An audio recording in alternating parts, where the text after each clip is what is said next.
Welcome to r/entitled parents, where an entitled mother attacks a naked stripper. When I was a baby, my parents rescued a dog from this animal shelter and named him Buddy.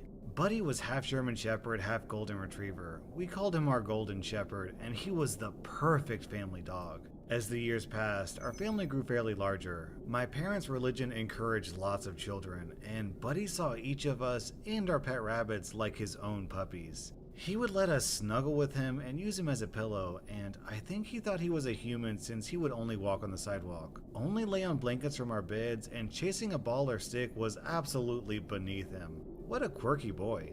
This story takes place when I was 12 years old, so by our best guess, Buddy was at least 13. He was old, and all the kids in our family knew to give him space and treat him nicely, just like you would an old man. We had some neighbors who didn't like us very much. They only had one 3-year-old daughter and one indoor cat, so our lots of kids, mostly boys, and indoor/outdoor dog were a bit too loud and dirty for them. They avoided us as much as possible, but occasionally their daughter would be outside playing at the same time we were, and we would invite her to play with us. On one day like this, my sister had Buddy on a leash in the front yard, drawing with sidewalk chalk with her friend. Buddy was just laying in the sunshine next to them. The little girl came out and asked if she could draw with chalk too, and of course my sister let her and didn't think anything bad could happen.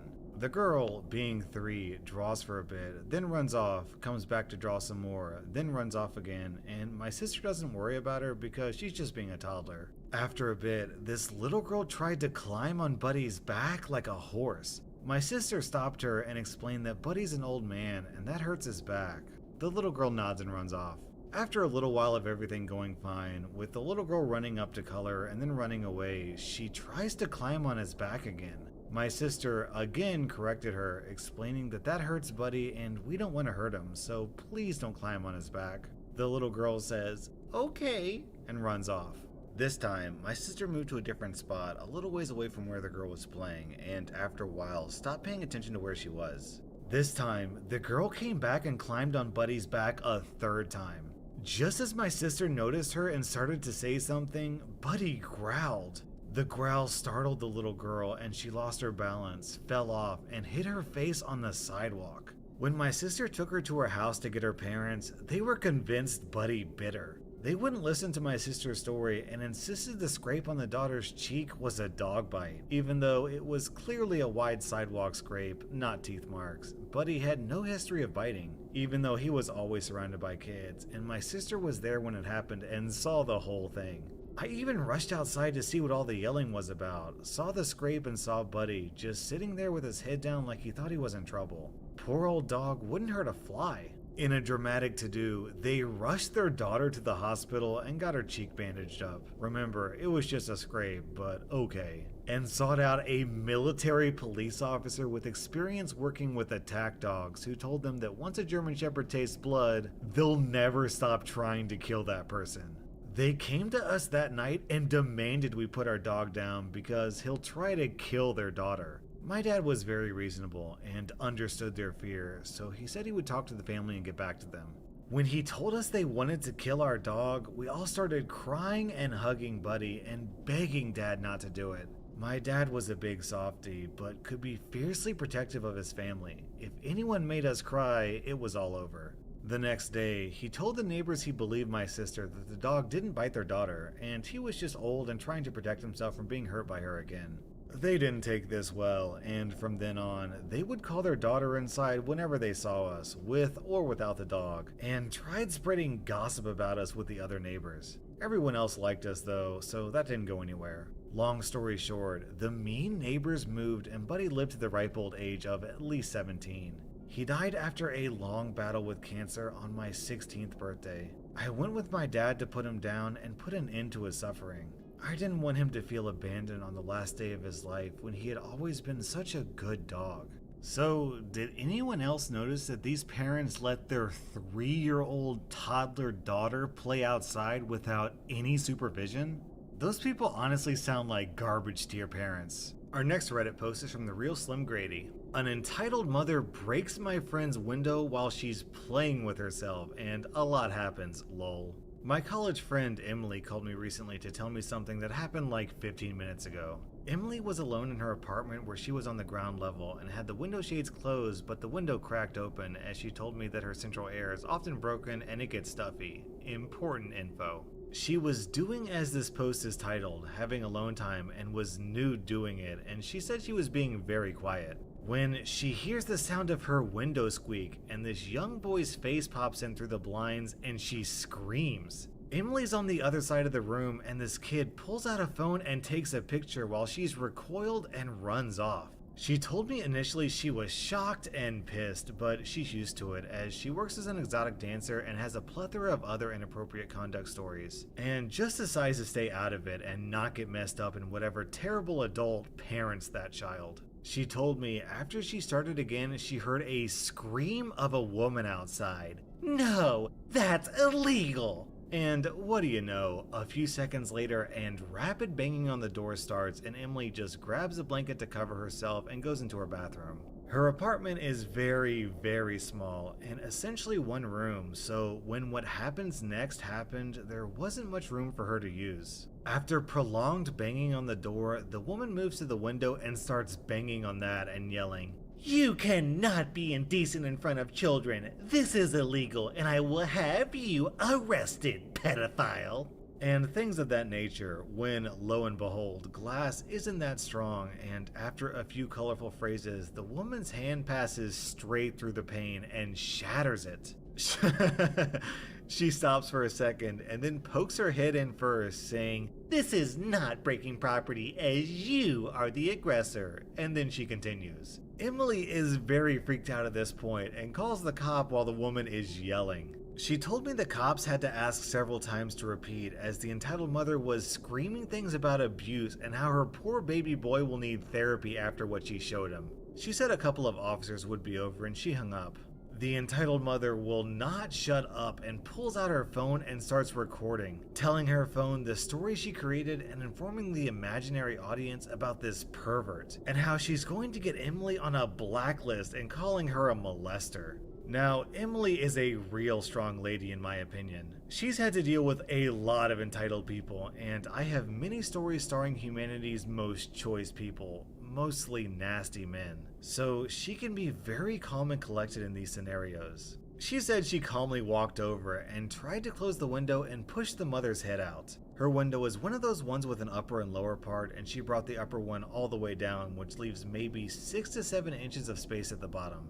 The mother screams, "Assault!" and tries to grab Emily, but only grabs the blanket she used to cover up and rips it off her. Entitled mother sliced her arm on the broken window, and she ended up taking the curtains down with her so the window is unobstructed. And now Emily finds that some neighbors have gathered. Emily hops deeper into the apartment into her kitchen and calls me, telling me this. All the while, I hear in the background the familiar sound of a horribly loud and obnoxious mother. I worked a few retail jobs and I've dealt with the worst of the worst, particularly pet owners. After a few minutes of monologue, there were distant sirens and she hung up, telling me she'd call back. She said she was nervous of what might happen, but ended it saying that the worst part of this was that that woman and her child couldn't give her 5 minutes to finish what she started. I haven't heard much back yet, lol, but she did text me about 10 minutes ago. I can't talk much. Looking good. Officer restrained the mom. I'm in the clear?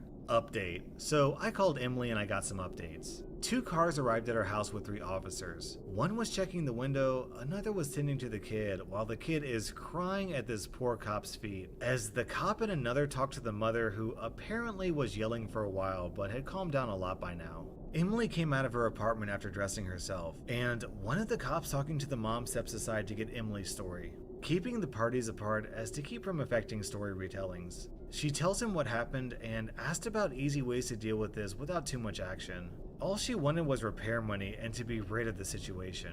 The cop by the window interviews the people who are watching separately from each other, and the mother gets interviewed. Emily said she overheard her say, "That slut," a couple times, but she had apparently calmed down a lot. After a while, the cops had asked Emily if she wanted to press charges, as they had the witnesses, including one guy who caught the tail end of this fun fight on video. And apparently, at first, the mother tried to lie her way out, saying that Emily grabbed her son through the window and made him touch her. And she broke the window in defense. But entitled mother changed her story quickly to something slightly more rational about her getting upset at public indecency when she calmed down. Maybe getting nervous about lying in front of a cop? At this point, entitled mother was holding her sweet baby boy, caressing his head and saying sweet things. Emily only had two demands, which were one, that the photos taken were to be gone, and two, that the woman pay for her damages. Entitled mother got very upset and teary-eyed and stammered about how she couldn't afford it, but after she agreed to the organization of a small claims tort settlement meeting, which I believe is the phraseology she used, and Emily wants to aim for it within a month. The mother had seriously chilled out from where she was and was now crying intermittently, really for no reason. My girl here was giving her a huge outs. The cops took some notes and promised Emily that the photo would be wiped and that the video taken would be wiped and that they would handle it all. One officer even said that she had a lot more potential here in a case for a lawsuit and could get her a few charges off the top of his head, but she expressed her deep interest in keeping this on the DL and handling it in a way that she wouldn't have to think about it again. The officer said what a lot of you guys have told me with advice, and Emily said that it seems like a good idea. At this point, she filed an official report with enough evidence showing there was no way Emily could have been at fault, and the entitled mother would be responsible. The video started around the time Emily pushed her head out, and it clearly showed the window was already broken inward, and many witnesses saying the mother broke the window. So Emily won't be responsible for injury on her own property. Emily said that she really didn't like the idea of someone having images of her when she wasn't ready or prepared, as most people would be. She lives in a small town, so people tend to be kind, and one of the officers even offered to board up my friend's window for her temporarily, which she very politely declined, as she likes doing everything herself and is a handy woman. But the gentleman gave her contact info for an inexpensive repairman, which she appreciated.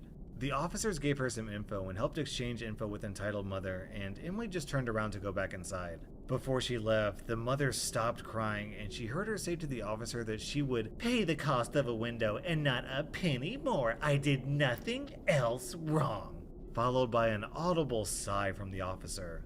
She has no idea how easy she got off, having messed with someone who has way better things to do on her mind.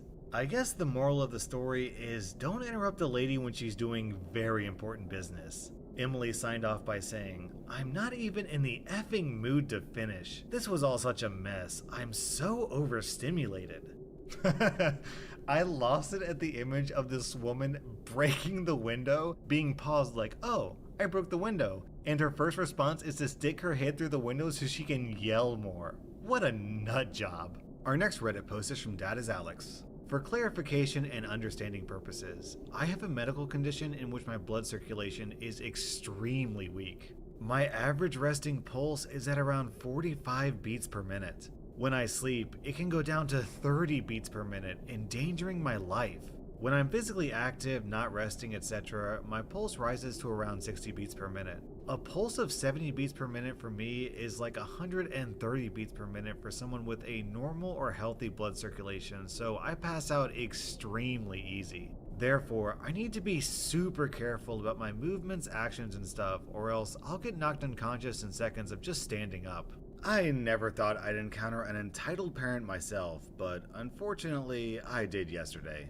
It was around 8:30 in the morning. I was riding the bus to university. So I sit there on the bus listening to music, minding my own business, when all of a sudden someone taps me on my arm. "Excuse me, young man, could you please get up? This is my son's favorite spot on the bus," the entitled mother said. I replied, "What? I'm sorry, but I need this place.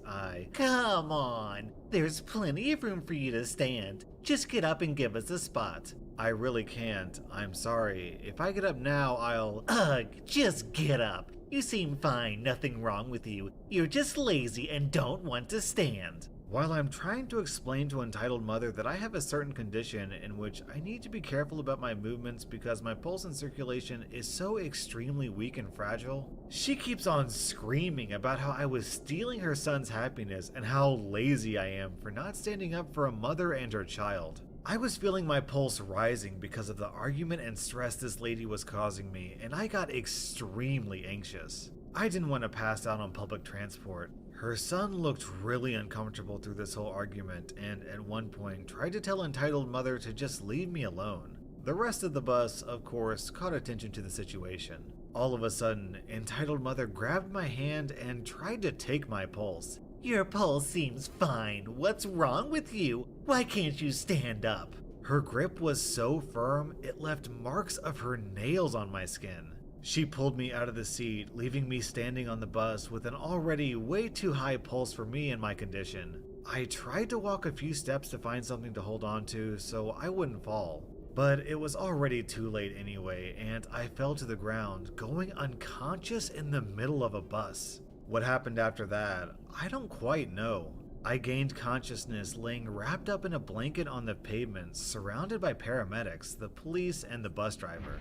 They explained to me what happened while I was gone. The police took statements from entitled mother, some other people on the bus, and the bus driver, and took entitled mother in custody. They asked me if I wanted to give a statement now or later when I recovered, and if I wanted to press charges for the assault. And, of course, I absolutely did. All I heard from her after I woke up was just screaming in disbelief and crying. So far, it's sure that entitled mother's health insurance company will have to pay for the ambulance, paramedics, and other following medical bills. All public transportation for this specific line was forced to stop for 3 hours just because an entitled mother didn't get what she wanted. Currently, I'm in the hospital under supervision.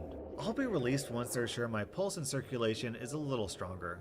They know they can't cure it, but they said they'll try to make me at least a little more stable. Man, when are we as a society gonna finally realize that not all physical disabilities are visible? Just because someone looks healthy doesn't mean they aren't struggling with something, so you can't just assume.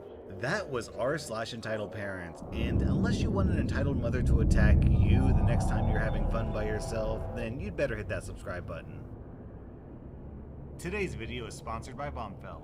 Welcome to r/I don't work here lady, where an entitled Karen calls the cops and gets herself a ticket. I have a highly specific job that usually sends me to construction sites where somebody not knowing what I do would say, I just watch the digger load trucks. Of course, it's more complicated than this, but it's not important for the story. My company is usually hired by the owner of the site, not the company which is actually building there. Because of this, I only have to work with the workers there, but I'm not required to do something else. So, on to the story. I was sent to a construction site in the city with very few parking spaces around. Because of this, the company building there had to deal with the city to declare space alongside the road, usually used for parking, into a no parking zone, so that they could store some of their stuff there and had set up signs to make this clear. It was summer at the time, and pretty hot. The operator of the digger and I were the only people on site through lunchtime when some lady shouted to me to come to the entrance of the construction site. I'd set myself in pretty much the only piece of shadow on the whole site, and wasn't really in the mood to leave that spot. So I shouted back to her to tell me what she wants. Turns out she had parked in the no parking zone and hadn't noticed that the workers had set up a movable fence to surround the zone to be able to store their tools there without getting it stolen right away. So her car, a Porsche, was almost boxed in as 2/3 of her car were in the no parking zone. She's still shouting at me, so after seeing what's going on, I get interested and move on. I get to her covered in dust, taking my time moving up to her. She was in her 40s maybe and wore high heels and a nice dress, typical businesswoman. The whole time, she was shouting at me to speed up and move faster. She's in a hurry. So finally I'm in front of her. "Finally, that took you ages. Now move that dang fence so I can pull out of here. Why would you even box me in?" I turn around slowly and look at her car. It would have been easy for me, even for herself, to move the fence and let her out, but she wasn't very nice and I wasn't obliged to help her. Sorry, won't do that. "What? Why would you say that? Let me out!" I don't work here. I said that, standing in front of the construction, covered in dust, wearing my high visibility vest and my hard hat. Left her speechless for a moment. Then all hell broke loose. I was lying, she would get me fired, she would call the police because this was theft, she knew the mayor, and all kinds of other things. I just stood there, pretty amused on the inside, just like the operator in his digger who was laughing so loud I almost could hear him over her screeching. While it was amusing seeing her go off at this point, I was a bit pissed too, because I could only imagine how this entitled brat was speaking to people she actually had power over.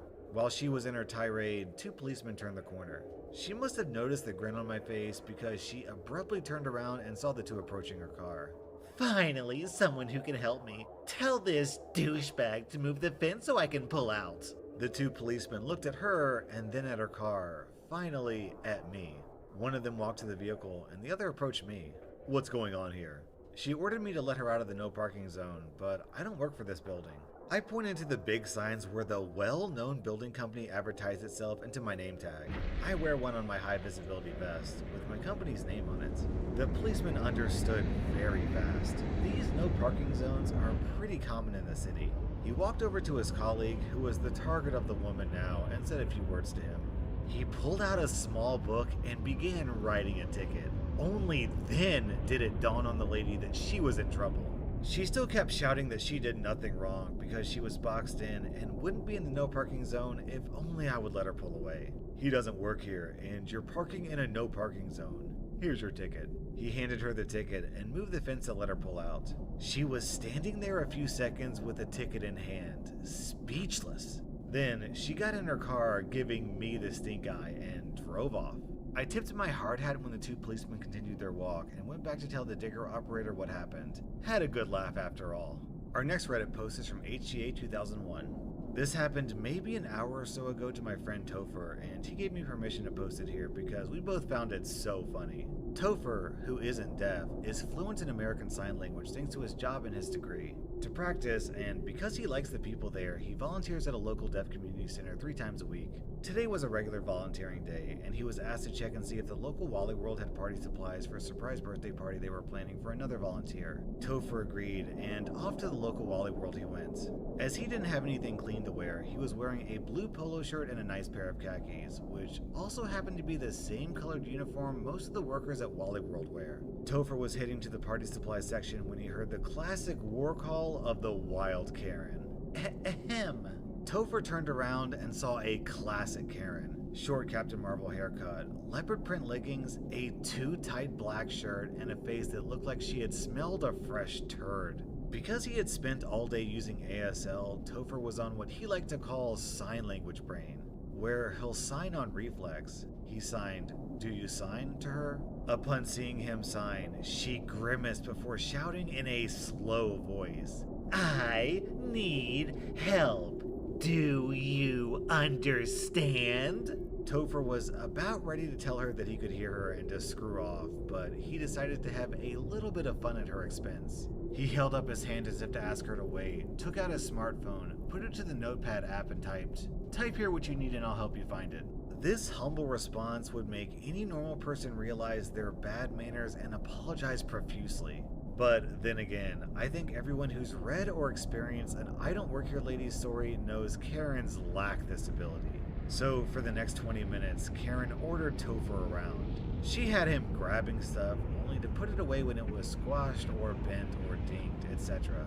Going to various aisles to get various things. Wait outside for her at the changing room, the works. Topher was thinking about the best way to let the cat out of the bag when Karen got a phone call from her friend Wendy. Topher turned his back so that he could hide that he could hear. "Hey, Wendy. Yeah, I'm fine. Just a deaf kid helping me out. Yeah, they hire deaf people here. Can you believe it? No wonder service here has gone to the pits. They should stick with their own kind if talking is going to be a problem." Topher was pissed at this point. Because he's worked with the deaf community for so long, he gets really angry whenever he hears them getting treated badly. But calmer senses prevailed, and he prepared his "shut up Hannibal" speech. Finally, after 20 minutes, Karen announced that she was done and ready to check out. Topher walked her to a register that just opened and turned to her. "Please tell your friend Wendy that I said hello." The look on Karen's face when she realized what had happened was priceless. Our next Reddit post is from Spaceman Charisma. Backstory. In the winter of 2017, my family went on a huge road trip from where we lived in Northern California all the way to Arizona and Nevada. We spent 5 days in Arizona and Christmas in a hotel overlooking the Grand Canyon, and then we were off to Nevada, where we were going to spend just a few nights to celebrate my dad's birthday and see a David Copperfield show. We ate dinner at an adjoining restaurant called the Wolfgang Puck, and then my parents left my sister and I, 14 and 16 at the time, to go to their hotel room alone so long as we got them some dessert and were back to our room within the hour.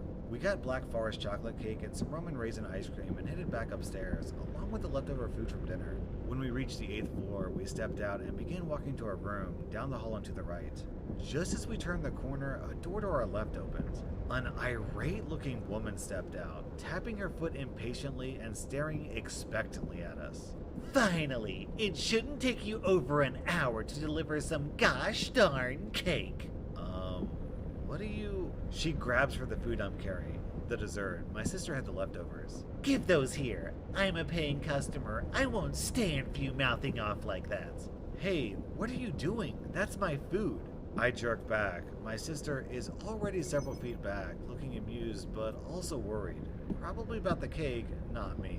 Listen, I don't want to hear your excuses. Another word out of either of you and I'll have you reported.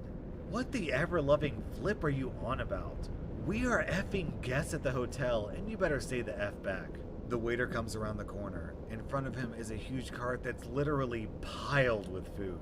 Hello? I heard yelling. Is something wrong? Your stupid employees not only came an hour late with my food, but they're now being argumentative and are refusing to give me the food. Are you in charge around here? Maybe you can talk some sense into them. The waiter turns to me. Young man, is what she's saying. He stops mid-sentence, realizing that he's talking to a 5'3" teen whose voice hasn't even cracked yet. Ma'am, I don't know who you think these people are, but they aren't waiters. They have food, yes, but that's from Wolfgang Puck, as you can see from the box logo. And it's not even where you ordered the food from. She tries to interrupt, but he cuts her off. I know, because I have your food right here. The crazy lady goes pretty red and shuts up right away. After that, the waiter told us to wait a bit further down the hall and finished up giving the lady her dessert. Then he came back to us. He escorted us to our rooms, and for the most part, that was the end of that. We did get some free breakfast cards delivered to our door early the next morning, but we were leaving for a lunch engagement on our drive home, and there wasn't time to use them. Our next Reddit post is from Wanders the Galaxy. So, I work at a rent-to-own furniture store right down the road from a Walmart, so come payday, I usually go straight to Walmart after clicking out. Our uniforms are made up of black pants or jeans and various blue shirts. However, our shirts have the company logo embroidered on the top left near the collar. I've been mistaken for an employee a few times, but most people just laugh it off when I tell them I don't work for Walmart. Yesterday though, this Karen wasn't having it. Last night, I was finishing up some last-minute Christmas/grocery shopping. I hung around in the electronics section for a little while, waiting for an employee to come help me as I've been interested in getting a new phone. But it's the holiday season and they were absolutely swamped. No big deal. I go to push my cart, filled with a few presents and groceries, and I honestly just want to get out of there because the customer traffic is getting to be a little too much for me. Thanks to my crippling social anxiety, I don't do crowds. I'm trying to gently push past this woman, but her and her cart are right in the middle of the aisle, taking up as much space as she possibly could, and I barely ding the corner of it. Excuse you? She says, reeling back and regaining her balance as if I hit her with a brick. Oh, sorry, I mumble. I try to push past her again. I've been waiting here forever. She'd been waiting there maybe a minute. She certainly hadn't been there when I got there just a few minutes before. There's a video game I need you to get for me. In case you don't know, Walmart keeps all their video games in locked glass cabinets, and you need an employee to unlock it for you so they can grab the video game and immediately bring you over to checkout. The same for controllers, consoles, and accessories. I point to the logo on my shirt. I actually don't work here. I work at another company. The Karen sighed and tapped her foot. I don't care if you're on break or whatever, just get me the video game. I can't. I don't work here. You'll have to get an employee. You are an employee, Karen says, getting louder. No, I'm a customer, shopping. Just like you, I'll be going now. I try, once again, to push past her. I know the manager of this store, and they won't be happy to hear that their employee is being rather disobedient. This woman rammed her cart into mine to stop me from walking beside her. Instead, I try to turn around and leave that way. She's not having it. I demand to speak to your manager. I'm on the verge of crying at this point. I just want out of this situation. My manager is at home, and I don't work here. I just want to check out and go home. This is what sets her off, and when the screaming begins. I just want the video game for my son. It's for Christmas. Why do you want to ruin Christmas for me and my family? I'm sobbing now. I can't handle people raising their voice at me.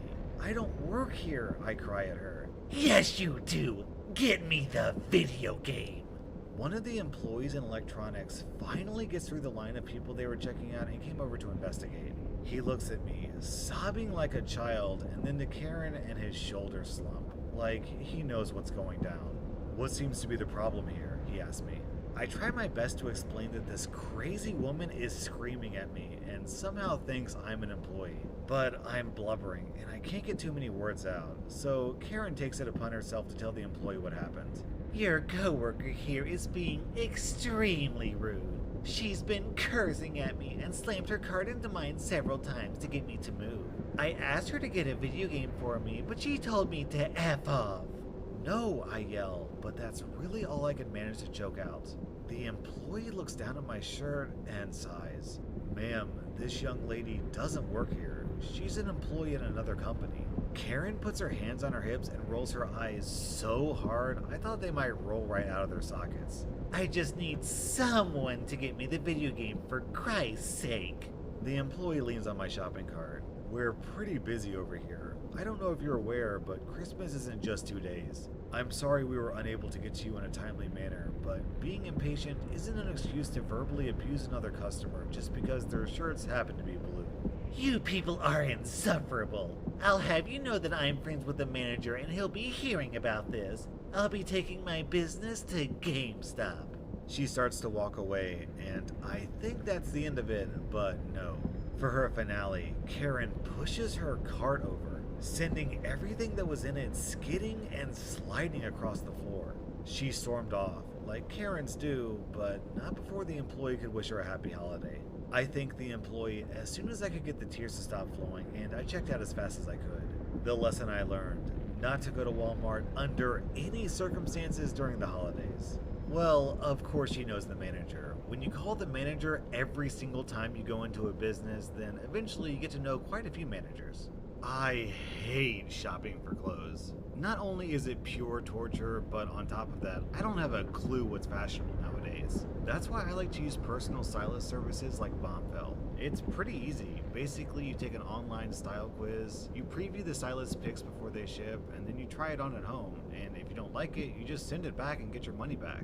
But if you find something you like, you just keep it. And best of all, you get 20% off of every order when you keep the entire order. So go ahead and check it out. Go to bombfell.com// That's the symbol slash slash by the word slash for $25 off your first order.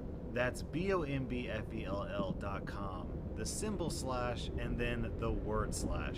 That was r/ I don't work here, lady. And if you like this content, then be sure to hit that subscribe button because I put out new Reddit content every single day. Welcome to r/malicious compliance, where OP gets $75,000 revenge. I work for a large shipping company in Canada. I work early in the morning loading trucks, but as needed, would go out and deliver packages. At first it was here and there, but it soon became normal that after my regularly scheduled shift, I would go out and deliver. This wasn't a requirement of my job. I was basically doing it as a favor because it looks really bad on the managers to have packages go undelivered, and I thought it would look good on me. I did this for a few years without any issue. One winter, one of the drivers at a different depot slipped and hurt himself while out delivering. This caused a new initiative to force all drivers to wear super slip-proof boots that have glass embedded in them. These run about $250. All the drivers received vouchers that would cover the cost because the requirements of doing the job. When I went to the manager to ask if I would be getting a voucher, he replied with, "No, sorry, you're not a courier," and walked away. I went and told the other employees that were in a similar situation to mine, and they were pretty displeased. The next day, as usual after my shift, the manager started telling me the things I would be delivering that day. I waited for him to finish and responded with, "Sorry, I'm not a courier." He looked very confused, like he didn't remember our conversation from the day before. So I explained that I wasn't going to go out delivering because I wouldn't have the proper safety equipment. He had that "I just smelt a fart" face and just looked at me for a second. He said, "If you just work a few extra shifts, then you can afford to buy the boot yourself." I was actually stunned, and I didn't know what to say, so we just stared at each other for a minute. I eventually replied, sorta laughing because of how ridiculous this is. So, you want me to work without the safety equipment you made mandatory until I can afford to buy it for myself? He scoffed at me like a 14-year-old girl and walked away without an answer. A few others followed suit, and when the managers asked them to go out delivering after their shift, they replied with, "Sorry, I'm not a courier." After all was said and done, they had so many leftover packages, a few companies started dropping contracts, which directly affects the manager's end-of-year bonuses. They ended up having to give promotions to a lot of workers that were doing double work for half the pay to cover all the backlog.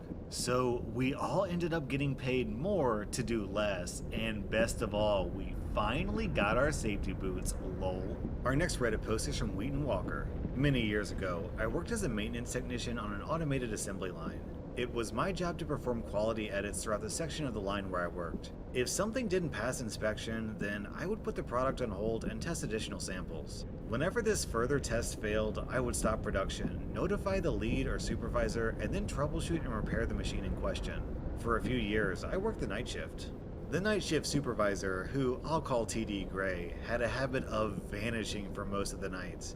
He would be around at the start of the shift. We worked 12-hour shifts, and then he would show up after the morning meeting and maybe dawdle about the office until the end of the shift. As I was doing my audits one night, I found a machine that was drifting out of specifications. I shut it down and paged Mr. Gray, but he didn't respond. I found the issue causing the quality failure and got the parts required for the repair.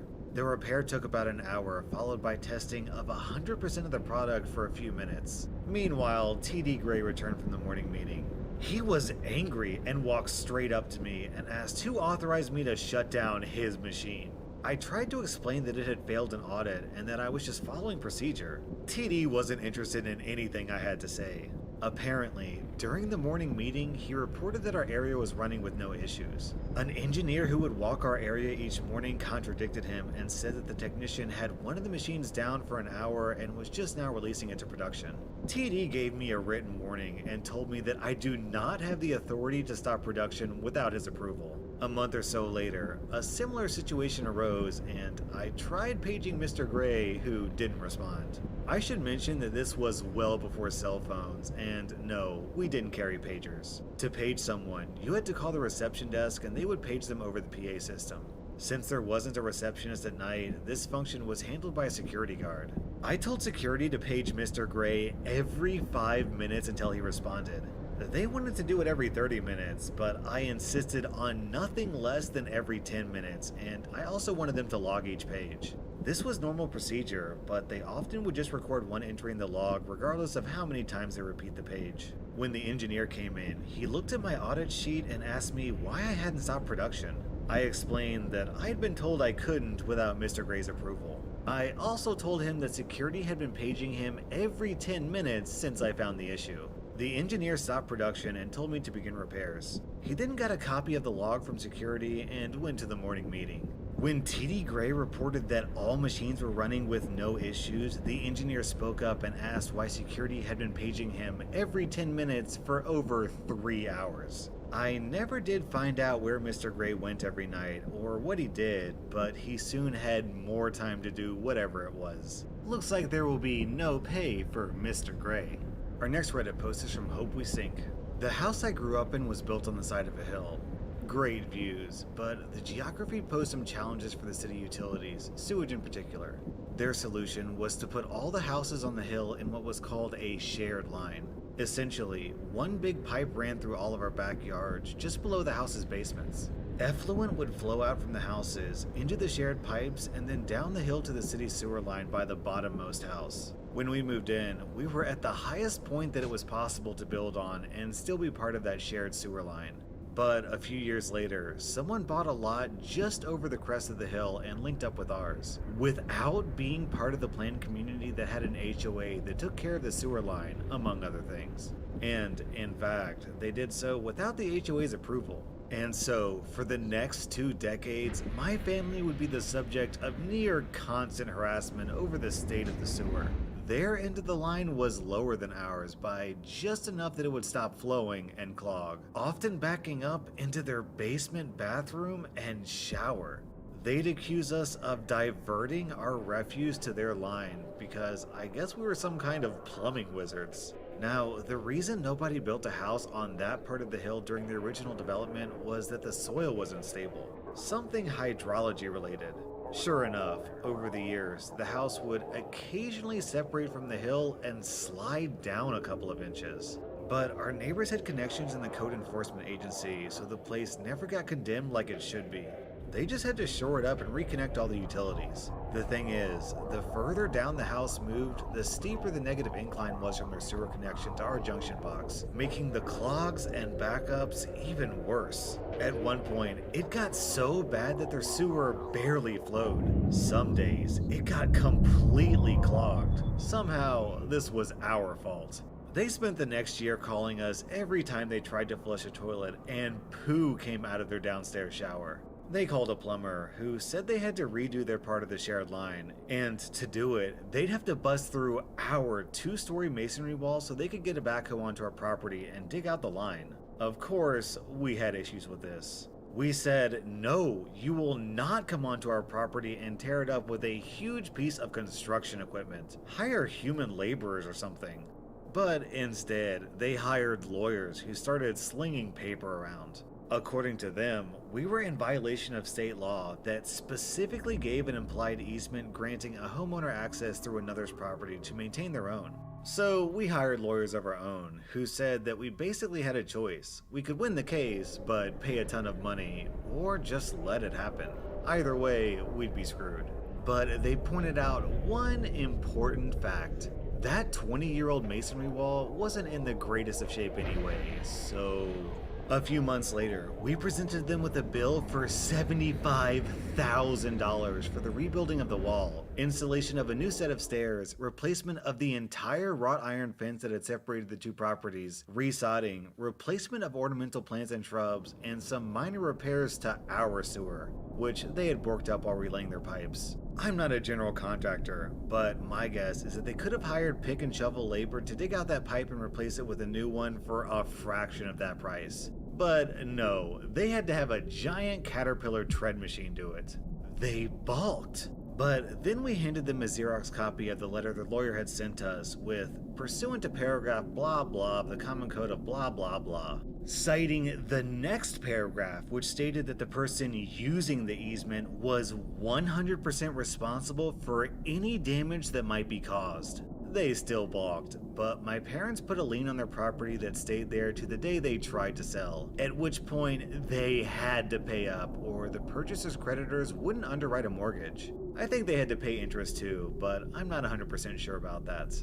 Then Sumo Ninja 17 has a contribution down in the comments. I raise and train dogs. I had a kennel with a concrete floor in an old house. Neighbor comes over and tells me the kennel smells and is causing them grief when they use their pool. I took care to clean it every day, but I hired a company to come in and clean it twice a week, including scrubbing the floor with bleach. On a hot summer day he comes back, polite, but obviously aggravated by the smell. I walked him back to the kennel and we stood right at the edge of the run. There were several piles of puppy exhaust, but no odor. I looked at my neighbor and asked him, how can my kennel be ruining your yard with odors if we can't smell anything standing right next to it? He looked totally confused. Truth be told, I was confused too. I asked him to take me into his yard so I could see or smell what he was talking about. We went into his yard closest to my kennel and the odor could have knocked a buzzard off a gut wagon. The stench was truly overwhelming.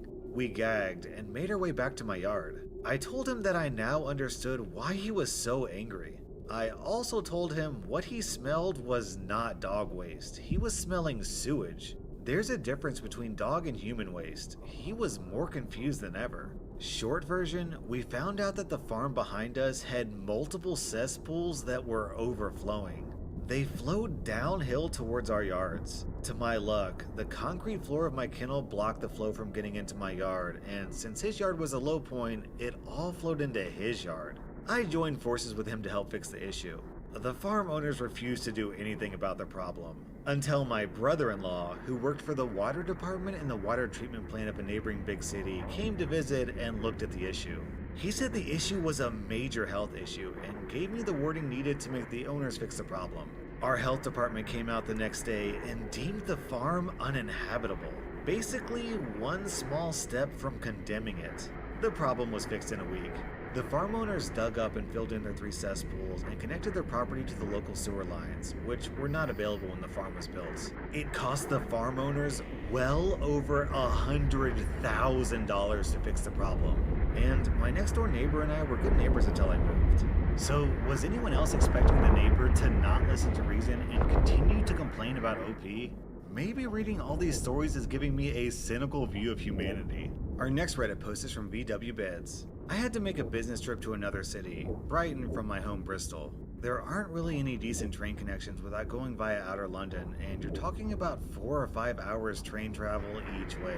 So instead I decided to drive, under 3 hours, and to avoid being away from the family, I got up early and left home at 5 a.m. So I arrive at Brighton and need to wait on some colleagues. I know my employer will meet my cost for breakfast up to £8, so I went to Subway and had a breakfast sub for under £3. I waited for the others and 30 minutes later they arrived, so I offered to buy a coffee and one for myself so we can talk and plan before meeting our supplier at their offices. Fast forward and the day goes fine. I travel home same day and come to submit my expenses for £3 breakfast and £2 for 2 coffees, still under the £8 allowance. The finance team rejected my expenses for the coffee as, "You've already claimed for breakfast." I pointed out it was the same cafe within 30 minutes, and that if I'd bought the coffee at the same time as a sandwich, they'd approve it. What's more, as I traveled on the day of the meeting from home, I wasn't entitled to claim for lunch. I was told it was tough, and I should stick to the expenses policy in the future. Okay.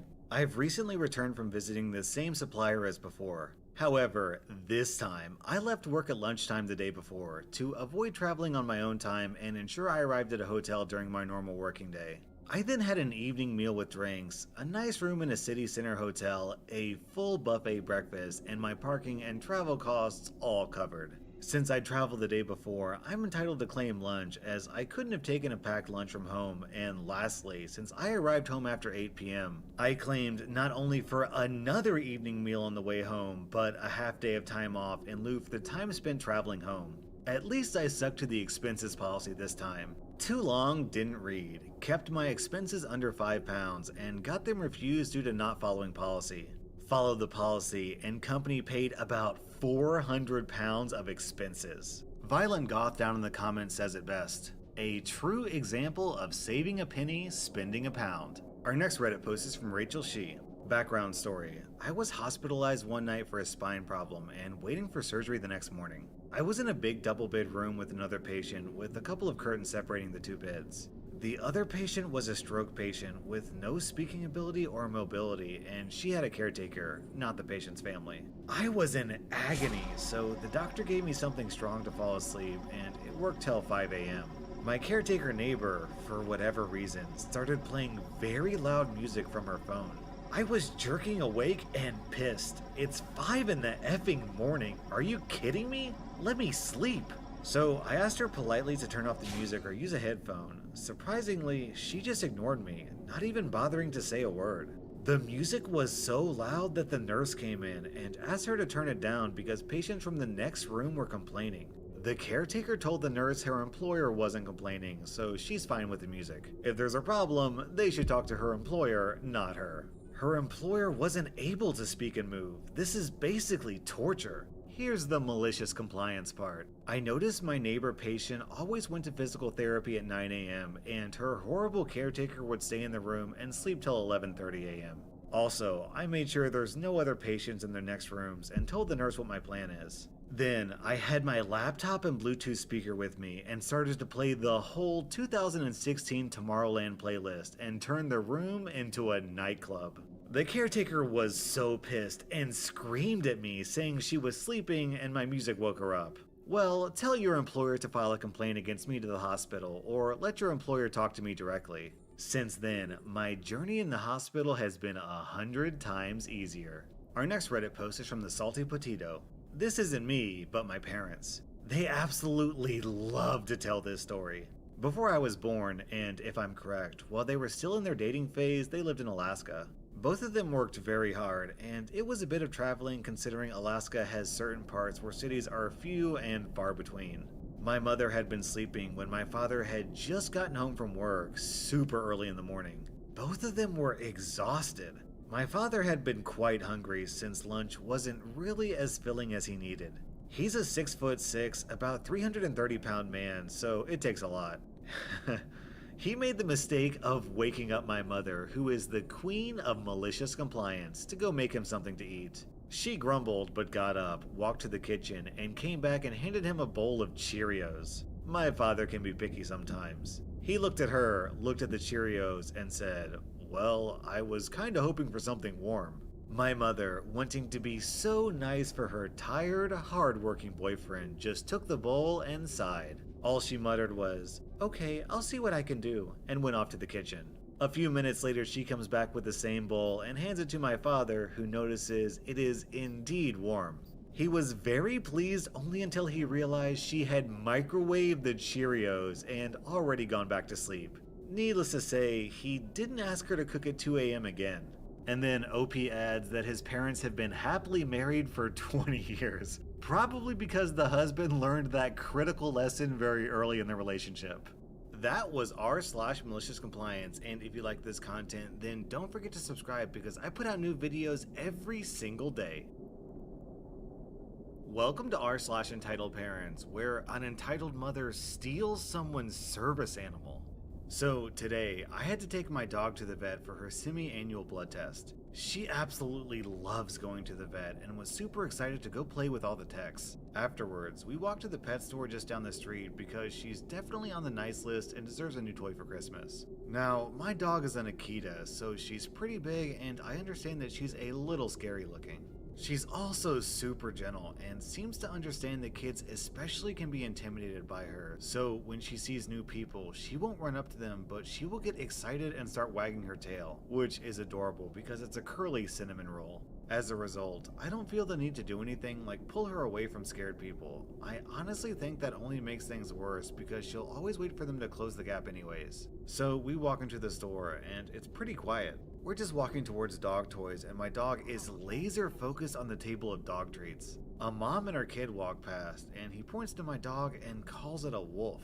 Her face is all black and she's big enough that it isn't really a stretch. The mom then stops me and the following conversation happened. Excuse me, that breed is banned. You can't bring it in here. I'm pretty sure the store doesn't have a banned breed list. It's a pet store. That's a wolf hybrid and it's scaring my kid. You need to leave. I'm sorry your kid is afraid of dogs, but she's not a wolf hybrid and she's not bothering you. This whole time, we're still standing next to the treat table, so the dog hasn't moved an inch closer to them. She's just staring at the food with her tail wagging. My son is scared. You two need to leave. No. At this point, my dog decided that these must be new friends. She took a step towards them with her tail still wagging at top speed. She stretched her head towards them, though they were still 2 or 3 feet away, to ask for pets, and the kid was just frozen staring. The mother just picked up her kid and walked the other way. I just chuckled and we went to look at dog toys. When I went to check out, the cashier told me the lady had complained about my wolf hybrid, and they had to tell her that all dogs who aren't acting aggressively are more than welcome in the store. The lady was ignored, and my good girl got 2 treats from the nice worker. Not a very climactic, crazy story, but I was amused that some crazy lady thought a dog shouldn't be in a pet store. I love the logic of this lady. She sees what she honestly believes is a dangerous animal, and her first response isn't to grab her child and run away, it's to get closer and argue with the person holding the allegedly dangerous animal. If this lady sees a grizzly bear in the woods, does she come up to it and be like, "You grizzly bears need to get out of my woods, now"? Our next Reddit post is from Indie1 Online. Over the years, I noticed that the worst culprit for choosing beggars are usually family members, especially the random ones who sort of relate to you, but you know, deep down, you don't really know each other all that well. This incident actually occurred quite a long time ago, over 10 years ago, and I've almost forgotten about it until someone reminded me about it last weekend. Way back over 10 years ago, I just got a promotion to a new role and bought some new tools, including a new Apple MacBook for work. I was living in London at the time and was in a small flat/apartment, which means space was a premium. So I decided that I should get rid of some of the stuff in the house. One of those was a PC that was a few years old at the time.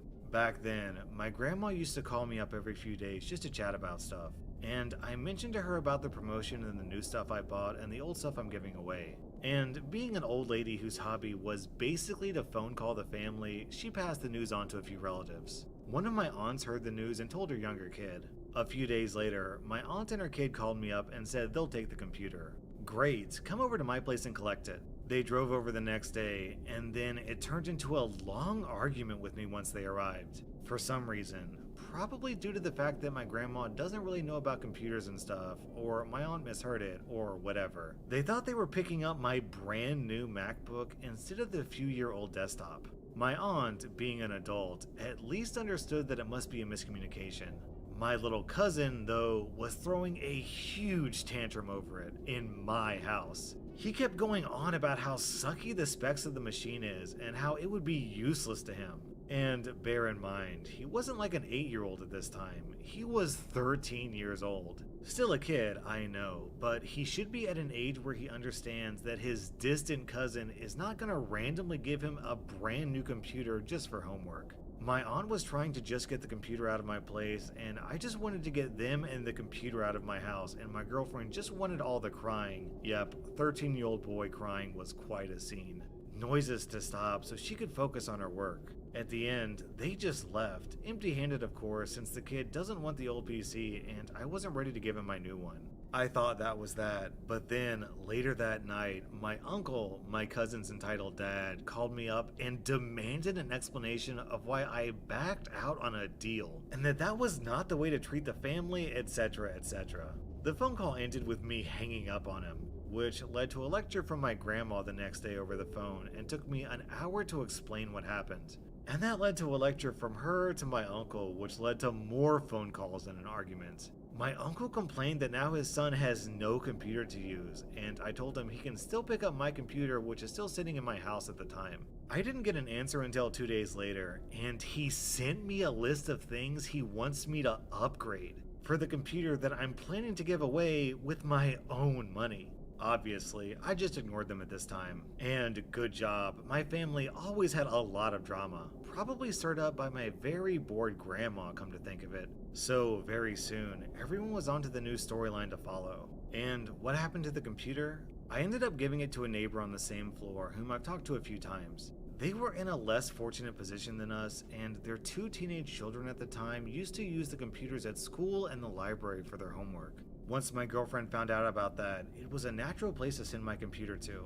At first, they refused it because they couldn't give me money for it, but we weren't looking to take any money anyway because A, it wasn't worth all that much anyway, and B, it was much easier to bring the dang thing just across a few doors than anywhere else. They were our neighbor for a few years before I moved back from the block. I didn't even think much of what happened with it anymore until recently when I was contacted by the older one of the 2 children.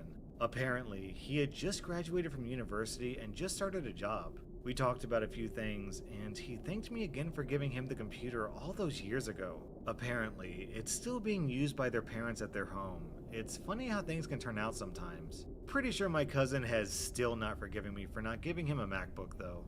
Our next Reddit post is from Bear Mahogany.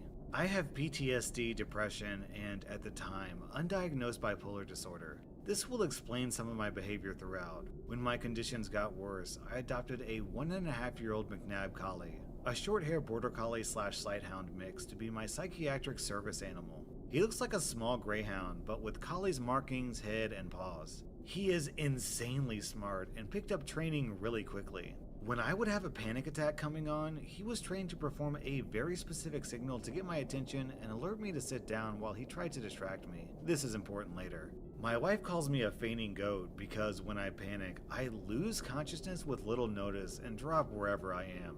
My job was not safe for my dog to come with me at the time, so while I was searching for better employment, my wife would look after him. I was working about 15 minutes away from my apartment at the time when I get a panicked call from my wife saying my dog had been stolen. I don't ask questions, I just pack up my bag and jacket and bolt for the door. My manager asks what happened, and I tell him my dog's been stolen, and he tells me to keep him updated. I made it home in 5 minutes, and my wife is outside sobbing with our roommate, looking like he's gonna kill someone. I ask what happened, and they tell me that they had been sitting on our enclosed front porch next to the complex entrance drinking coffee. It was a sunny day, and McNabs are bred for really hot weather, so my dog was sunning himself on the sidewalk on the other side of the half wall that separates our porch from the sidewalk. All our neighbors know him, and he's a herder, so he never went more than 15 feet from his pack and would constantly come check in with us. He wasn't wearing his vest or a collar as they were in front of our place. They hadn't seen him for maybe 15 minutes, and when he wasn't on the sidewalk, they panicked and started asking people if they'd seen anything. A guy walking his dog said he saw someone loading a dog matching mine into their car and driving off. That's when they freaked out and called me. I panicked and called 911 immediately, saying someone had stolen my service animal. In our state, animals are considered people, so stealing a dog is akin to actually kidnapping and taken very seriously. There was an officer at our door in 5 minutes getting our statement, along with the man who saw what happened and was nice enough to wait. The officer put my number in his phone, gave me his card, and said to call if I heard anything. We start wandering the neighborhood asking anyone outside if they'd seen a dog matching mine. After striking out walking the 4 blocks of surrounding neighborhoods, we start calling every pet store and vet in the area, starting close and working our way out. After 2 hours of calling and being on the verge of passing out, I call one last store I had forgot about.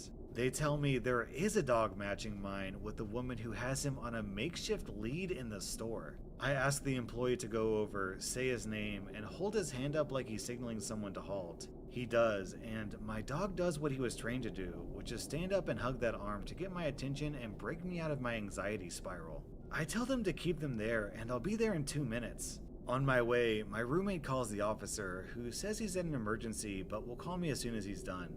We get there, and we see a car matching the dog walker's description in the parking lot. There's a kid, maybe 10ish, sitting in the passenger seat with the window down, playing phone games. I recognize the car as one from the complex across the street from us. We walk into the store, and I spot my dog with an impatient-looking woman standing near the counter. I call my dog, and he immediately rips out of the woman's grasp and bounds over, trying to tackle me. I go up and, in not-so-friendly words, ask the woman what the actual flip she thought she was doing stealing my dog. She makes some half-hearted excuse about believing he was a stray and was trying to take care of him. I responded with, "Thank you for taking care of him, but F you for stealing him." The employee tries to calm me down and says I'm being unfair and she was trying to do a good thing. I snap at him that he needs to stay out of this because he's not helping. Entitled Mother then says in that snooty tone that Karens have patented, "Well, I asked a bunch of people and tried to see who owned him, but no one answered, so I rescued him." My roommate pipes up with, "Woman, I'm 6'3", have bleach blonde hair, and was sitting in the sun 15 feet from the dog. You did not try hard enough." She starts to lecture me about starving him because you can see his ribs and he was so hungry. He has a very high metabolism, a working breed, and an allergy to starches, so I make his food from home. He literally eats healthier than I do. She then tells me that that's a lie because he ate an entire 5-pound bag of sucky kibble before they came to the store. He's a beggy food whore, and I about decked her. By this time, she's getting pissy and trying to act like I'm an animal abuser and don't deserve my dog, and that there's no way he's a service dog even though I have his vest in my hand. She then has the gall to suggest that her and her kid could take so much better care of him. The employee tells me to be more polite and that I was out of line treating her this way, and if I didn't behave, I would be removed from the store. The employee's manager had come out after hearing yelling, and without knowing any of the situation, threatens to call the cops on my roommate and I for harassing this poor woman. I pull out the officer's card and tell him I'll save him the time, because the officer has my report, and if he had been here instead of me, the woman would be going to jail for kidnapping. She panics and beats it out of there while I'm still arguing with the manager. As we're leaving, the employee follows us to the door and the manager lectures us about treating the woman badly and that I was banned from his store. I flip him off and we head home. I called the cop, but in my panic had forgotten to get the license plate, so he told me to keep an eye out for her in the future. My dog got a steak and veggie dinner that night, but started throwing up. He spent the next 3 months working that garbage food out of his system and itching/chewing himself raw in places. I ended up staying home for 3 days with a constant anxiety attack, but my boss was chill and gave me extra vacation pay. The only good thing that came from the whole debacle, besides getting my dog back, was the next day I called the owner of the pet store. They only had 3 locations, and I knew from shopping at one of the other stores that he was usually there 3 days a week. I explained what happened and how the manager and employee had treated me, and he told me not to worry. I should swing by his main store to pick up a free cow bone for the pup, and he would handle the rest. I found out later that the employee was immediately terminated and the manager was demoted and eventually fired for sucky customer service practices. I genuinely believe 100% that taking someone's dog is grounds for getting your ass beat. Our next Reddit post is from Car Freak. I've had a bit of good financial luck in my late 20s and 30s. My dad died in 2007, and my mom has been riding his life insurance settlement into the ground. She overspent 3 brand new Mercedes among a ton of other idiotic purchases since 2007, and is now having to Airbnb her house to make ends meet. In the past 4 months, I've given her over $5 grand to keep her afloat. Today, I received an itemized bill in the mail totaling lodging, food, schooling, entertainment, and vacation expenses that she had incurred since the time I was born. The bill exceeded $250,000. I called her this evening to congratulate her on her hilarious joke when it became clear that she wasn't joking and indeed felt entitled to $253,032.56 of my money. Her reasoning: You wouldn't be worth 1/10 of what you are now without my influence. You can afford to lose that kind of money. Why not just give it to me before you piss it away? This is one of the many reasons that there are more than 2,000 miles in between my front door and hers. This is the last reason I needed to never give her another penny of my money. I've got a therapy appointment on Monday. I can't wait to bring this BS up. OP, you should send your mom your therapy bill. I'm sure she would end up owing you a lot more. That was r/entitled parents, and if you like this content, don't forget to hit that subscribe button because I put out new Reddit videos every single day. Welcome to r/choosing beggars, where a woman unleashes her inner gold digger. Hey, is this the guy selling the signed comic? Yeah, you got it. The only one I'm selling at the moment is up for $800, but if we do it direct, I could maybe knock $100 off. Are you based nearby? What? You expect me to pay $700 for it? Just cause it's signed by some dude? Yeah, I do. It's an X-Men comic from the 70s that's signed by Stan Lee and Chris Claremont. They aren't just some dude, and that's about what you'd pay in US dollars for one. The price on the comic says 35 cents. I'm not paying more than that. What are you talking about? Where? On the listing? No, on the front of the comic. 35 cents. I might pay $10 cause you got some dudes to sign it, but I haven't even heard of those dudes. Yeah, we're done here. Come on, man, don't be a dick. I'm a big Marvel fan, and so is my brother, and I'ma get it for him for Christmas. How about $20 delivered? You're a big Marvel fan, but you haven't heard of Stan Lee? Nah, I googled him, and he ain't anyone. $20, final offer. Okay, first off, yes, the comic was 35 cents when it was published in 1978. That's not its price now. It's been graded by CGC as 8.5 and they witnessed Stan Lee and Chris Claremont sign it. Chris popularized X-Men over the 80s/early 90s, and Stan Lee created the X-Men, amongst others, and is synonymous with Marvel. This is worth a lot. I'm willing to sell to someone for roughly what I paid in USD for it a couple of years ago, because there aren't a lot of these in New Zealand, and I want others to have one, but what you're asking is preposterous. I'ma report you for price inflation and deception. If there's a marked price on something, then you gotta sell it for that. Cute, but that's not true. Hey, come on, F you, man, it's Christmas. I already told my brother I'm getting this for him. He's had a rough year, man. His girlfriend dumped him, and his new girlfriend is poor. Is this a prank? F you and your comic, grunt. Hello? Hello? $40 final offer. Hello? F you. F you. How about I come steal it, and that way you pay me to put up with this BS? Yeah, okay. Expect a phone call from the police. This guy doesn't know who Stan Lee is? I'm pretty sure my grandma knows who Stan Lee is. Hey, you still got the bike for sale? What's your lowest price? Hey there, yes, the bike is still available. I'm asking $250, but I'm a little negotiable on the price. How much were you thinking? Well, you're in blank, right? If I get a ride to pick it up, can you do 100? Cause you're like an hour away. No, sorry, 100 is way too low. I've had offers for 200 already, so 220 would be the lowest I would accept. Unless you can come get it today, and then I'll let it go for 200. I gotta drive an hour to you, man, so 120 is all you're gonna get. Or you drop it off to me in like 2 hours and I'll give you 140, okay? I'm sorry, I already stated in the ad that it was pickup only. I won't deliver it, and as I said, I've already had offers for 200 tomorrow from people locally. So I don't see any reason for me to accept your offer, but let me know if you can come pick it up for 200 anytime today, and it's yours. Dude, come on, you're being dumb. You're not gonna get 200 for it. Just bring it to me and get 120 right now. Yo, I found a ride. I'll be there in like 45 minutes. What's your address? I got 100 cash for you right now, ASAP.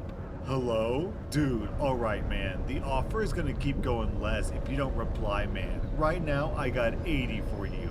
Answer, or when I get there, I'll only pay 60. I'm not giving you my address because I'm not accepting your offer. I've already said multiple times now that I won't take less than $200 for it, so I don't know where you're driving right now, but you're not buying my bike for 60 or 80 or even 100. I really hope you're not actually driving towards me, because if so, you're just wasting time and gas. Please don't contact me again unless you're bringing 200 bucks for my bike. Man, F you, you're full of garbage. We had an effing deal and now you're backing out? How about I just take your effing bike and you don't get anything? See you soon, baby boy. Sounds great. I'll let you know when you get here, bud. Let me know how long it takes you to find my house. If you can find me before the end of the day, you can have the bike for free. Haha, you think you're funny? Just wait. Tell me where you live if you think you're so tough. Okay, alright man, I'll give you 220. What's your address? What's your address? Bundle of sticks, punk jerk, mother effer. Mother effer, answer me. Hey, I'm the friend Blank posted about the dog. You win. I'll pay 220. Give me your address so I can definitely not come beat you up. $50. $60. What? For the PlayStation. Huh? Just the PlayStation? No, everything. I'm haggling. Yo? Hello, my ad said the PlayStation 4 has 2 controllers, a PSVR setup, and 3 games for 300 bucks. I said in the ad, no haggling. I won't respond anymore after this text. $300? Everyone haggles. 100 is the most I'm gonna offer. Yo, you about to miss out on some serious cash. This would be a good Christmas gift for my brother, man. $100, take it or leave it. F you. I'm reporting your ad. It's getting taken down because you can't reach a deal.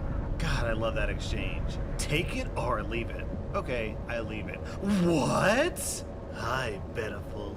You there? Send me out pic if you're there. Vagne pic? Huh? You are my pussycat doll. Please send Bobby for 34,000 rupees, ma'am.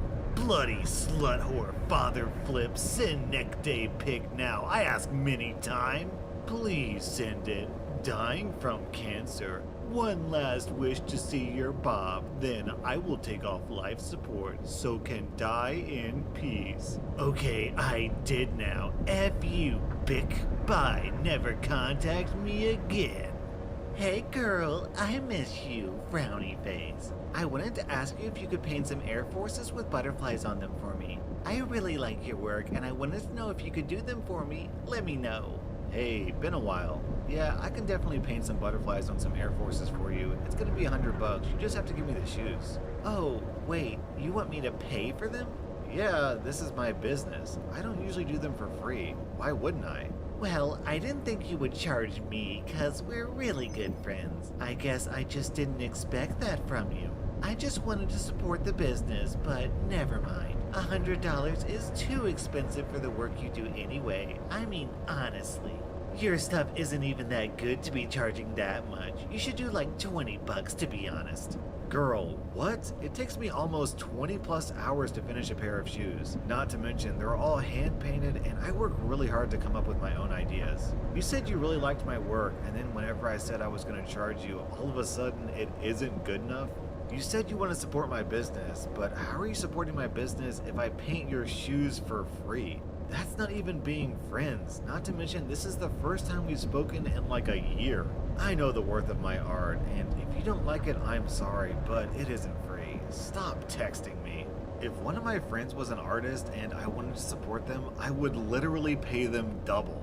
2 glasses of Chardonnay, $24. Tip amount, $0. Grand total. I am a military spouse. It should be free. Next time, thank a military spouse, smiley face. Then this choosing beggar writes, When I became a military spouse, I thought I would get free stuff. WTF. Military spouses deserve drinks for free. F this place. OMG, F this place. We serve our butts off way more than anyone. You know who really served their butt off? Was your literal server, who you tipped $0. Lady, even if the place did give you drinks for free, you should still tip the server. What's wrong with you? For this next post, this woman was couch surfing and OP finally kicked her out. And then this is the text message. I hope you find what you're looking for. Condescending. Can you introduce me to some of your wealthier friends? I'll give you cash in return for the intro. I'm going to be 32 soon, and I feel like I'm never going to find someone I can have a family with. I tried going to all sorts of places and end up dating guys who can't afford anything.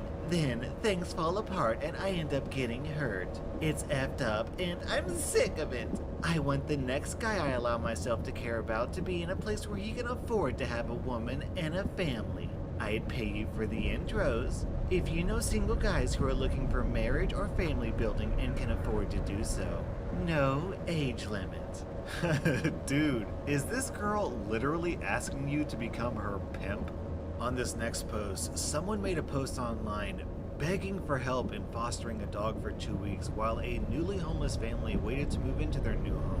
OP, who doesn't know these people at all, offered to take this dog for free for 2 weeks and then gets this text message. Hey, I'm the friend blank posted about the dog.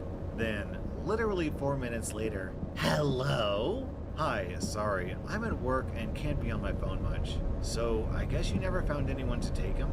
If I did, I wouldn't be texting you. Can you take him now? Okay, and no, I'm at work. I don't get done until midnight tonight, but I could take him then. I can come pick him up when I get off.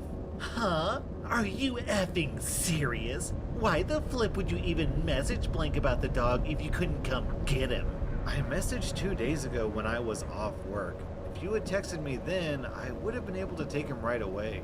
Do you need me to take the dog tonight or not? Wow, can you just get him now? I just told you, I'm at work. I can't physically leave work until midnight. F you. Okay then, good luck with the dog. How can you be this effing heartless? Hello? F you, jerk. Guess you just effing hate dogs. You screw over a mother at Christmas time. Heartless grunt. Man, what's with this lady? I've never seen someone ask for a favor so angrily. My coworker, Sarah, had a walkout from her restaurant last night. All walkouts suck, but this one was very different. The table that walked out included 3 20-something-year-olds, 2 guys and a girl. The girl happened to go to high school with my coworker who was serving them. The two spent a good portion of the night catching up, having a good time, and everything was going smoothly. After ordering $80 worth of food and drinks, the table walked out on their bill. Sarah was pissed. Since we scan and save IDs at my bar, we permanently flag anyone who has walked out on their tab and ban them from re-entry. Unless, of course, they come back to pay their tab and apologize for their lapse in judgment. The ID saving system is also linked with other bars in the city that use the same brand. So if someone were to be banned from our bar, all other participating bars would be notified and able to ban them as well. Sarah figured she'd message this girl on Facebook and let her know she should come back and pay her bill to save her from that major inconvenience, instead of telling her she was a huge piece of garbage, but my coworker kept it cordial. The girl never responded to my friends. The next day, however, the girl who walked out called the restaurant asking to speak to the manager. My manager, a seasoned vet who doesn't take garbage from anyone, answered the phone. Every morning, he reads over the log from the night before, so he knew of everything that went down, including the walkout. However, he wasn't aware that Sarah had messaged this girl on Facebook. The girl proceeded to log a complaint about a server who waited on her the previous night. Your server, Sarah, found me on social media and harassed me. It was really unprofessional, and I'm super creeped out by it. You shouldn't employ people who stalk their customers and send them threatening and offensive messages. My manager, somewhat shocked at first, was about to find out more information about the cyber harassment, but remembered that Sarah was a server with the walkout from the night before. I apologize if you felt uncomfortable by one of our server's actions, but harassment sounds unusual for Sarah. She's one of our best servers. What exactly did Sarah say in these messages? She said that I needed to come in and pay my tab or she would ban me from every bar in the city, and I'd never be able to eat out again. My manager paused. What do you think she meant by pay your tab? Well, we didn't pay our tab. Completely blown away, my manager didn't know how to respond. So I'm going to need you to pay for your tab. And here's where this girl went from complete idiot to a complete idiot trying to be a delusional choosing beggar. Well, I am not paying for our tab now. No way. I'm not going to give money to a restaurant who employs people who harass customers. I'm honestly so scared and creeped out that I'm going to call the police. Actually, the only way I won't call the police is if you promise you're going to fire this server. So you're not going to pay a tab that you walked out on? No. Are you even listening to me? You guys should be paying me for what I went through.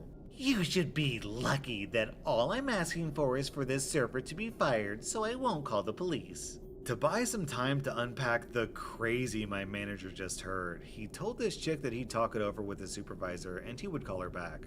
Sarah happened to be working that day, so he asked to see the Facebook messages. Sarah sent this girl exactly one message that said, "Hey, you walked out on your tab with me.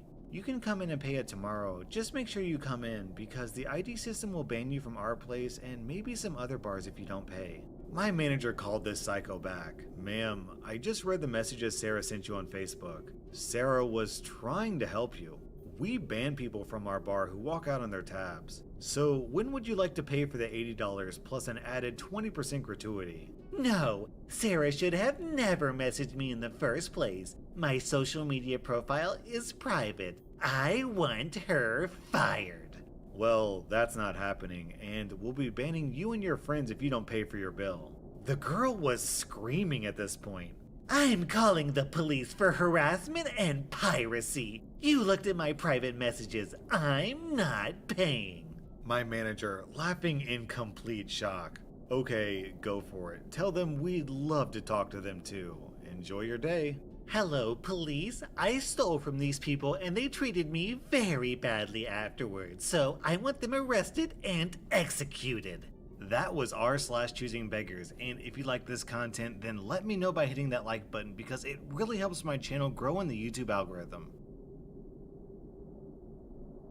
Welcome to r/Pro Revenge, where a World War II vet gets revenge from beyond the grave.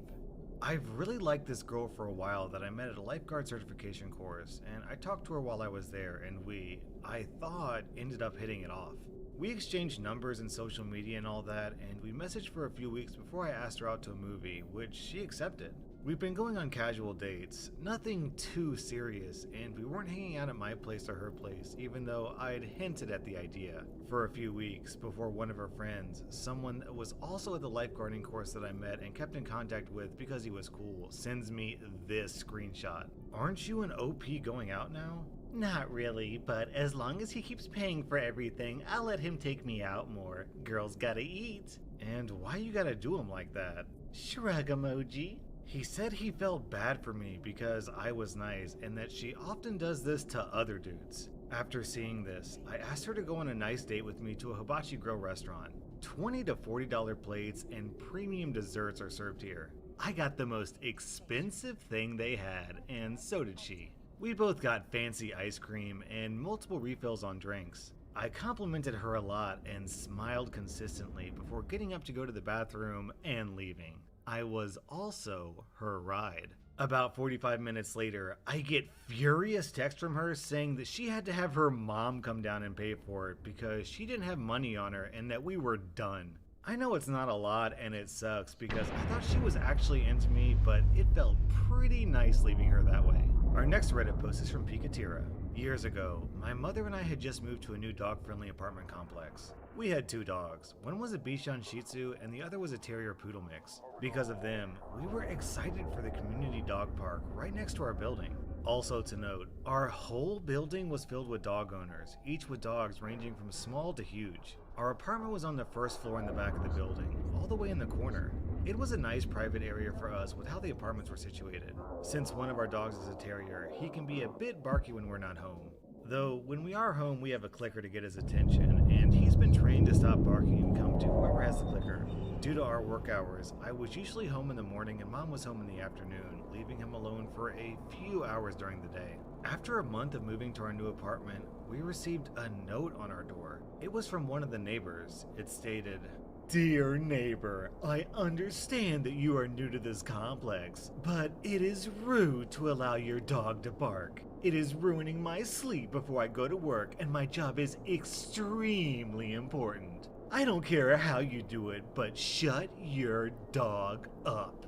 My mom turned in the note right away to the leasing office as she wasn't sure what to do with it. That's when the office told us not to worry because he had done this to every dog owner in the building.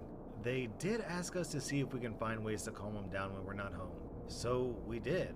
We found out the kids in the neighborhood liked playing with the power station outside our apartment, and that is who he'd been barking at. So we closed off that area to him when we went out and no one was home. We started playing calming music as a way to help as well. Another week goes by, and this time, we hear a knock at the door. We go outside and we meet our angry neighbor. He explains that our dog has kept him up every day and woke him up with his hours of barking.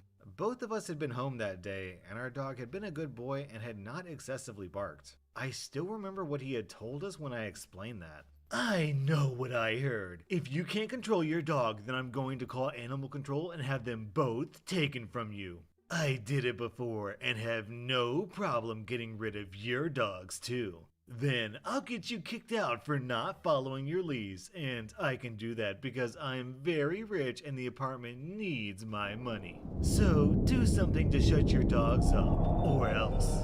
After that, me and my mom apologized for what had happened and we went back in. A few moments later, I walked out to get the mail and discovered from another neighbor that he had gone to 3 other apartments and made similar threats. After some convincing, my mom told the apartment what had happened. We were told not to worry, and if he did that again, to please contact them.